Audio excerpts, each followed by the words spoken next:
साथियों नमस्कार। धर्म जीवन चैनल पे फिर एक बार आपका स्वागत है। आज का वीडियो एक बड़े गंभीर मुद्दे पे मैं बना रहा हूँ। धर्म आस्था के साथ में बड़ा ज़रूरी है।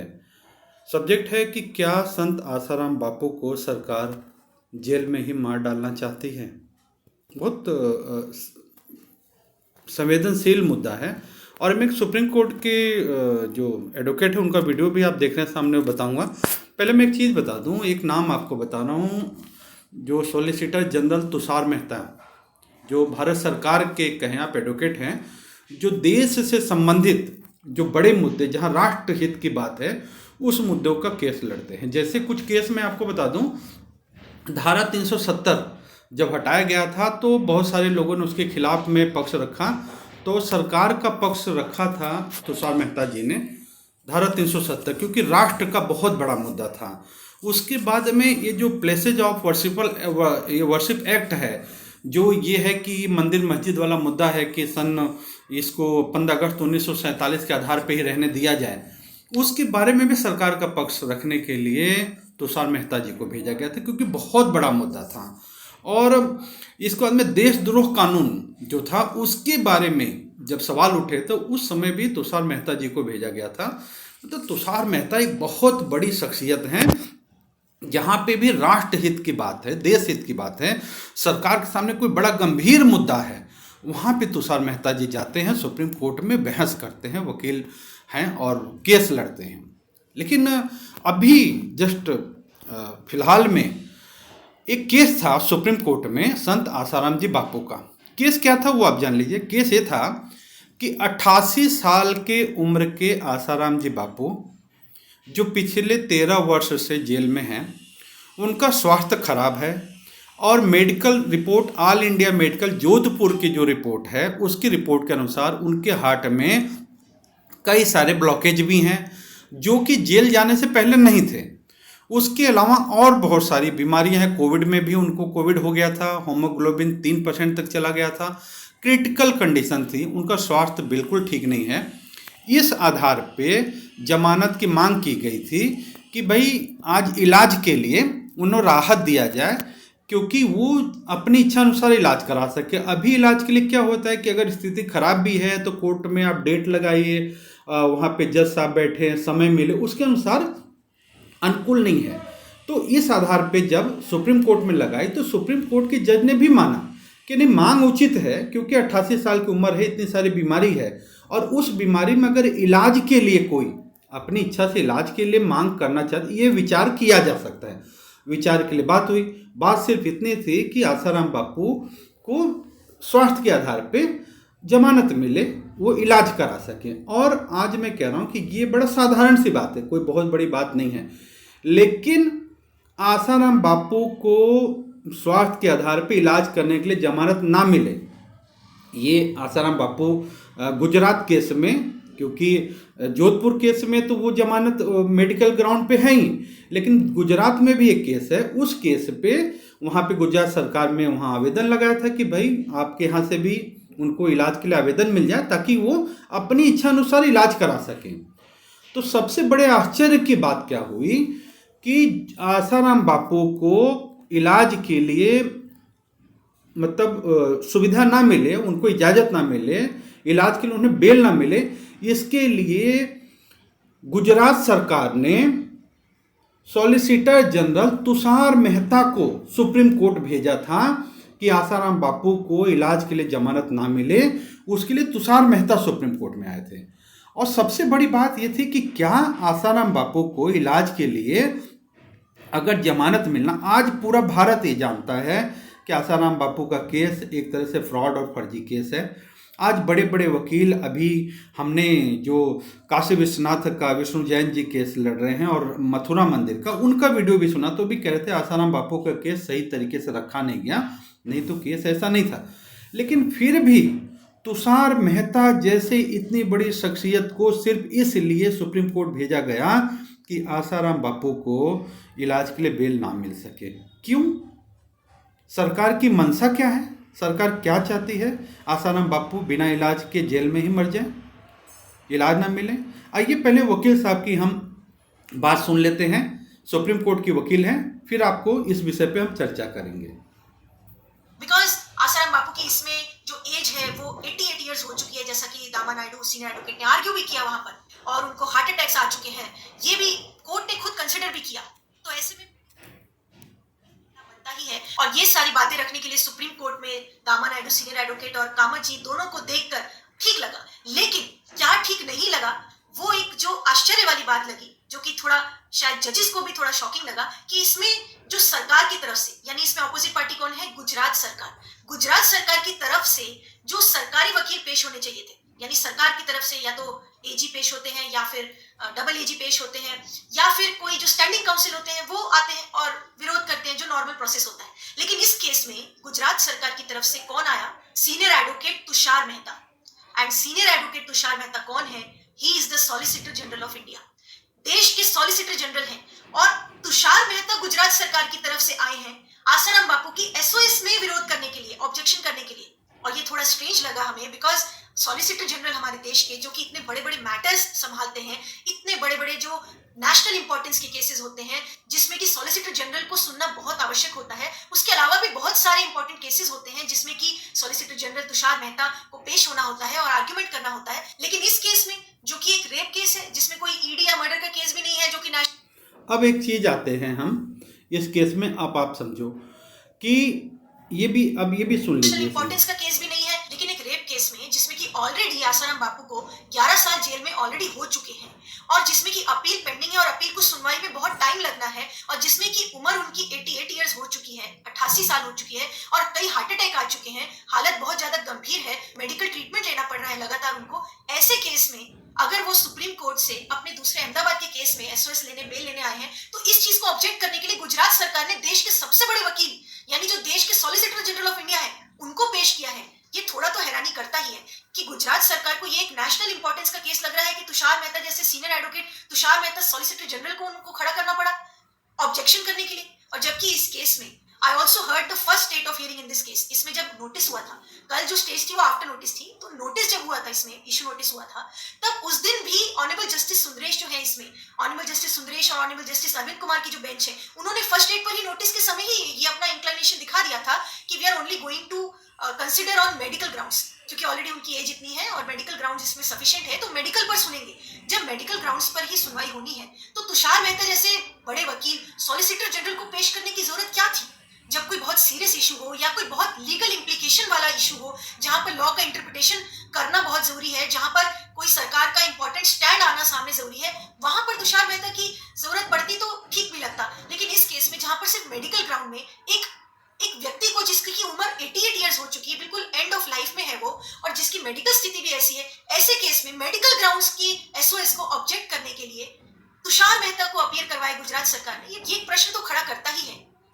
और कल की भी हियरिंग में जब honourable justice Sundaresh and honourable justice Arvind Kumar बोल रहे थे कि ये एक मेडिकल बेल के ऊपर हम सोचेंगे, इसमें हम मेरिट्स पर नहीं जाएंगे, पहले ही वो शुरू से ही उन्होंने बोल दिया था, लेकिन उसके बावजूद भी सीनियर एडवोकेट तुषार मेहता उसमें मेरिट्स पर आर्ग्यू करने लग रहे थे और बोल रहे थे कि ये छोटी बच्ची का केस है। तो उसी समय सीनियर एडवोकेट दामा नायडू, जिनके बारे में मैंने अभी आपको बताया, उन्होंने ऑब्जेक्ट किया इमीडिएटली कि आप कंफ्यूजन में है मेहता साहब, कि ये वो केस नहीं है, वो केस डिफरेंट है, जोधपुर वाला है, ये केस अहमदाबाद वाला है, इसमें डिफरेंट है, इसमें कंप्लेनेंट माइनर नहीं है। तो तुषार मेहता बोले, यानी देखो बहुत सारे केसेस तो है ना। तो दामा नायडू ने बोला कि this is one of the me too movement, और मी टू मूवमेंट में एक के बाद एक केस हो गए, और कोई अगर बड़ी पोजीशन पर होता है तो उतने ही उसके दुश्मन भी बढ़ जाते हैं। इस तरह से दामा नायडू ने संभाला उस समय स्थिति को। लेकिन तुषार मेहता तो इसको बता रहे थे कि माइनर का केस है, जबकि वो तो माइनर का केस है भी नहीं। ये अहमदाबाद का केस वो है जिसमें की जो कंप्लेनेंट है वो आसाराम बापू के आश्रम में ही रहती थी, और उस समय वो प्रवचन करती थी, स्पिरिचुअल डिस्कोर्सेस देती थी, और उसके बाद से आश्रम से चले जाने के बाद से शी मैरिड, शादी हो गई, उसके बच्चे हो गए, और फिर 12 साल बाद जाके उसने कंप्लेंट की है। तो ये केस डिफरेंट है। लेकिन दामा नायडू ने उस समय ऑब्जेक्ट करके अब आप समझिए, ये जो केस है, आश्रम में सत्संग करने वाली जो भी थी महिला, वो आश्रम में सत्संग करती थी, इज्जत से रहती थी, बाद में गई, आश्रम छोड़ के विवाह किया, उसके संतान हो गया, 12 साल तक कंटिन्यू अपने संसार व्यवहार में रही, परिवार में रही। 12 साल बाद जब जोधपुर का केस बना तो अचानक उसको खड़ा किया गया और उससे आरोप लगवाया गया। और बाद में यही, ये वीडियो भी मैं डालूंगा, बाद में यही इस महिला ने मीडिया के सामने आके बोला कि मैं सच्चाई बताना चाहती हूं, लेकिन उसको गवाही नहीं देने दिया गया। बोला गया कि भाई आप एक बार जो गवाही दे चुकी हैं वही मान्य होगा, बात खत्म। चलिए अब मैं आपने ये सुप्रीम कोर्ट की वकील से केस की स्थिति समझ ली, क्योंकि वहां पर उपस्थित थी। मेरा सीधा प्रश्न ये है, गुजरात सरकार से प्रश्न है कि आसाराम बापू को अगर इलाज के लिए अनुमति मिल गई तो क्या देश में दंगा भड़क जाएगा?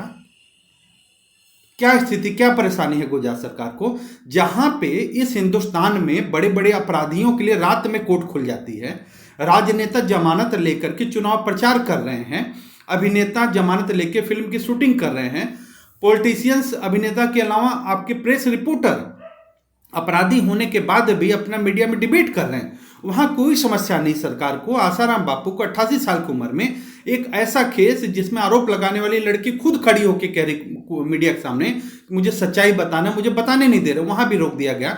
तो आज बात सिर्फ उनके इलाज के लिए, तो सरकार क्यों गुजरात सरकार को समस्या है? मेरे तो ये समझ नहीं आ रहा कि क्या इनकी मति मारी गई है, क्या बीजेपी के जो चाणक्य टीम है उनकी बुद्धि विवेक यहाँ पे कुंठित हो गया है? आज चुनाव के समय में दिल्ली का चुनाव नजदीक आपके सर पे है, राजनीतिक पार्टियां बड़े बड़े अपराध जिनको लगा उनको तो टिकट दे रही हैं। आज एक बात स्पष्ट मैं कहना चाहता हूं, आसाराम बापू के केस को लेकर के आज दुनिया में हर कोई कहता है इस उम्र में उनके साथ में अत्याचार हो रहा है। एक बहुत बड़े प्रशासनिक अधिकारी ने मुझसे कहा कि पांडे जी आप एक स्पष्ट बात बताओ, दुनिया में ऐसा आपने कौन सा केस देखा है कि जिसमें बाबा जी के ऊपर तो आरोप लग गया, समझ जाए, उनके बेटे पर आरोप लगा दिया गया, फिर उनकी धर्म पत्नी को भी आरोपित बना दिया गया, और फिर उनकी बेटी थी उसको भी आरोपित बना दिया गया। तो एक ऐसा केस जिसमें पूरे परिवार को अपराधी बना दिया। ऐसा होता है कि आपने सुना बड़े बड़े अपराधियों में भी उनके परिवार और बच्चों को छोड़ दिया जाता है। तो आपको स्पष्ट नहीं दिख रहा कि पूरी प्लानिंग के साथ में इस केस को बनाया गया है? ये प्लानिंग से है, और ये स्पष्ट आप समझिए कि इसमें पॉलिटिकल इंटरफेरेंस है, वहां से आप फंसे हुए। लेकिन मैं पूछ रहा हूं क्यों? आज जब एक बात समझिए कि आज आसाराम बापू के जो समर्थन में या जो यात्राएं निकलती, रैली निकलती है, लाखों लाखों की संख्या में भीड़ है। आज तुलसी पूजन दिवस पे छोटे छोटे जगह कार्यक्रम हो रहे हैं, वहां पे हजारों की संख्या में भीड़ है। मुझे समझ नहीं आता, जहां पे 150 वोट से हार जीत का फैसला होता है, वहां पे गुजरात बीजेपी सरकार या यहां बीजेपी सरकार की क्या मति मारी गई है? आप एक 88 वर्ष के व्यक्ति को, जो जिसका पूरा जीवन सनातन संस्कृति और धर्म रक्षा के लिए, आज मेरा वीडियो बनाने का मकसद सिर्फ व्यक्तिगत आसाराम बापू के लिए लेके नहीं है। मैं कह रहा हूं राष्ट्र हित में है आसाराम बापू को न्याय मिले, ये धर्म हित में है आसाराम बापू को न्याय मिले, ये समाज हित में है आसाराम बापू को न्याय मिले। और ये स्पष्ट सब जानते हैं। मैं कहना चाहता हूं कि जो धर्म सत्ता में बैठे, यहां तक संत समाज ने भी कई बार आवाज उठाई कि भाई अनुचित है, और अच्छे अच्छे संत महात्मा ने बोला कि नहीं आसाराम बापू संत हैं, फंसाया गया है। और उनके अनुयायी आसाराम बापू के शिष्य बताते हैं जो एक केस बनाया गया, जहां से जोधपुर से शुरुआत हुई, जिसने केस बनाया वो दिल्ली का बहुत बड़ा ट्रांसपोर्टर है, और ट्रांसपोर्टर है जो अपनी गाड़ियां लगा करके आश्रम में सामान ढुलाई करके सत्संग में इतनी भीड़ सामान से कमाई करता था। और जहां शाहजहांपुर में आश्रम बना है, उस आश्रम के निर्माण में देखरेख और सारा पैसे का हिसाब वही रखता था। लेकिन आश्रम बनने के बाद अपनी मनमानी करने के कारण उसको आश्रम से मुख्य दायित्व हटा दिया गया। और वहां पर भी आपको स्पष्ट बता दो, दो तरीके का खेल हुआ। एक तो लड़की की मेडिकल रिपोर्ट, जो राम मनोहर लोहिया दिल्ली अस्पताल की रिपोर्ट थी, जिसमें स्पष्ट लिखा था कि लड़कियों को कुछ नहीं हुआ। वो रिपोर्ट रखा गया समाज को दिखाने के लिए कि देखिए लड़की साफ सुथरा है, उसके साथ कुछ नहीं हुआ। दूसरा एक चीज, लड़की की स्कूल सर्टिफिकेट, जिसमें लड़की की उम्र 18 साल होने से कुछ दिन कम थी, वो रखी गई कोर्ट में, क्योंकि पॉक्सो कानून के तहत अगर लड़की की उम्र 18 साल होने में एक दिन भी कम है तो उसके साथ अगर कोई छेड़खानी भी कर रहा है तो भी बलात्कार के बराबर बलात्कार माना जाता है उसको, और उसमें कोई जमानत नहीं है। तो स्पष्ट ये केस था, चाहे आप जोधपुर उठा लीजिए चाहे अहमदाबाद का, जैसे वकील साहब आपके सामने सुप्रीम कोर्ट की बता रही हैं कि 12 साल बाद शादी कर लिया, 12 साल तक परी, 12 साल बाद जाकर के वो आके खड़ी हुई। कब? जब जोधपुर का केस बना। तो खड़ी नहीं, खड़ा किया गया। बाद में वही औरत मीडिया पाके कहती मुझे सच्चाई बोलना है, बोलने नहीं दिया गया। तो मेरा स्पष्ट निवेदन ये है कि आज की स्थिति में जहां पे बड़े बड़े अपराधी जिन पे केस मुकदमे हैं, उन्हें राजनीतिक पार्टियां टिकट दे रही हैं, क्योंकि उनको लगता है कि जीतना है। क्यों? क्योंकि वो राष्ट्र हित में नहीं है। आसाराम बापू के भक्त ना तो मुफ्त खोर हैं, ना मुफ्त के खाने वाले हैं, ना किसी राजनीतिक पार्टी के उस पे गुजारे भत्ते पे जीने वाले लोग हैं। राष्ट्र हित में, धर्म हित में उन्होंने हमेशा अच्छे लोगों का चयन किया है।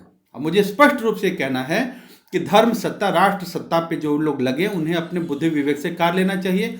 और मुझे लगता है कि जब भी संविधान की कसम लेकर के राष्ट्र सेवक हमारे श्री नरेंद्र मोदी जी ने शपथ लिया तो उसमें उन्होंने कहा था मैं राग द्वेष से रहित होकर के देश हित में कार्य करूंगा।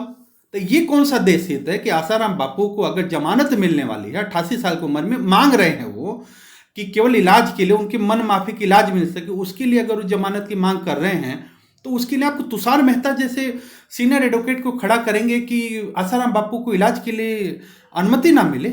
आप अपने पैर पे कुल्हाड़ी मारने जा रहे हैं। मैं स्पष्ट ये बात कहना चाहता हूँ कि जितने भी आसाराम बापू के साधक हैं या फिर धर्म सत्ता से जुड़े लोग हैं, इस वीडियो को जितने भी धर्म सत्ता के लोग हैं उनके पास तक तथा भारतीय जनता पार्टी छोटे से छोटे, बड़े से बड़े कार्यकर्ताओं के पास भेजिए और उनकी बुद्धि विवेक खुले।